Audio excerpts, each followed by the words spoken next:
Today we're in the town of Allison, which is in Fayette County near Brownsville and Republic.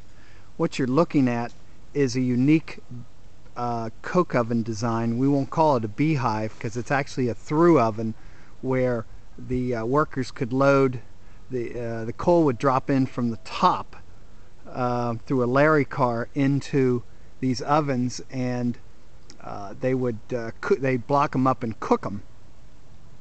Cook the coke and then draw it out after 48 or 72 hours depending on the charge.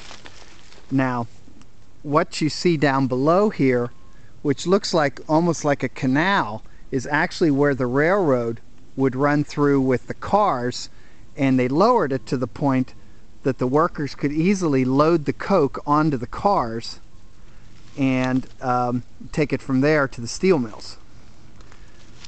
This is actually a very well preserved example of coke ovens, and it's a two-bank setup, which you'll see in a moment here.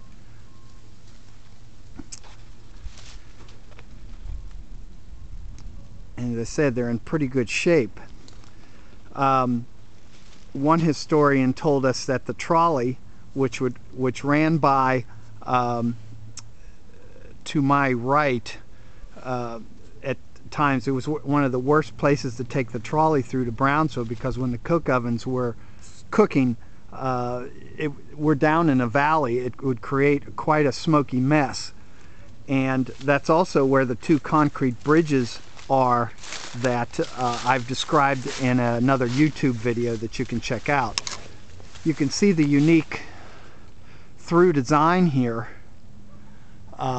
that we've only seen in Allison. Most of them are of a beehive design, and I don't know if you can see inside, but the coal would drop down from the center and be cooked into these ovens. I'm not sure why they designed them this way versus the traditional way of designing the coke ovens.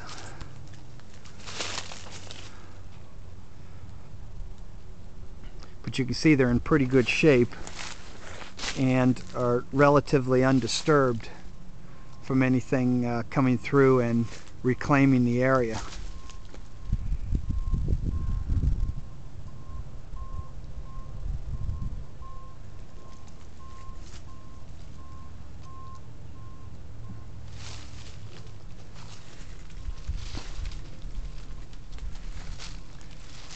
There's two towns of Allison called number 1 and number 2. One's on one hill and one's on the other. Behind where I'm standing is the big Boney dump for the waste coal products. I don't know if I can get a better shot of this gully here, but you can see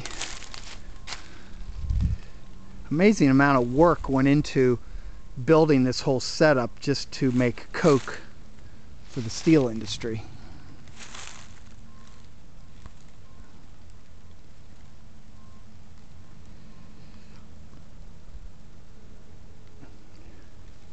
But as you can see, it's just a very good example of the coke firing technology in western Pennsylvania.